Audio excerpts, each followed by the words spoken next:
Team India T20 క్రికెట్లో ఒక పెద్ద మార్పు జరగబోతుందని వార్తలు వస్తున్నాయి.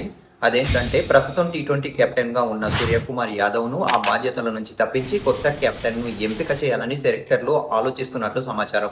ఇక ఈ రేసులో ముగ్గురు ప్లేయర్లు ముందంజలో ఉన్నారు. వారు తిలక్ వర్మ, ఇషాన్ కిషన్, శ్రేయస్ అయ్యర్. ఈ ముగ్గురిలో ఎవరినో ఒకరిని టీమిండియా ఫ్యూచర్ కెప్టెన్గా ప్రకటించే అవకాశం అయితే ఉంది.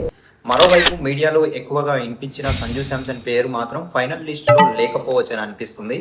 ఇక శ్రేయస్ అయ్యర్ విషయానికి వస్తే ఇటీవల ఐపీఎల్లో తన లీడర్షిప్ స్కిల్స్తో అందరినీ ఆకట్టుకున్నాడు. అయితే అతను చాలా కాలంగా ఇండియా టీ20 జట్టులో లేకపోవడం అతనికి మైనస్గా మారొచ్చు.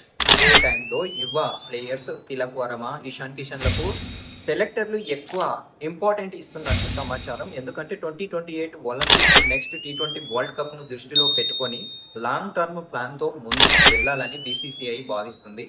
ఇంకో బిగ్ అప్డేట్ ఏంటంటే ఐపీఎల్ 2026లో సంచలనం సృష్టించిన 15 ఏళ్ల వైభవ్ సూర్యవంశీకి భారత టీ20 జట్టులోకి అవకాశం దక్కే ఛాన్స్ కనిపిస్తుంది. ఈ సీజన్లో అతను 776 రన్స్ చేసి ఆరెంజ్ క్యాప్ విన్నర్గా నిలిచాడు. మరి కొత్త టీ20 కెప్టెన్గా మీ చాయిస్ ఎవరు? తిలక్ వర్మ, ఇషాన్ కిషన్ లేదా శ్రేయస్ అయ్యర్? మీ అభిప్రాయాన్ని కింద కామెంట్ చేసి చెప్పండి.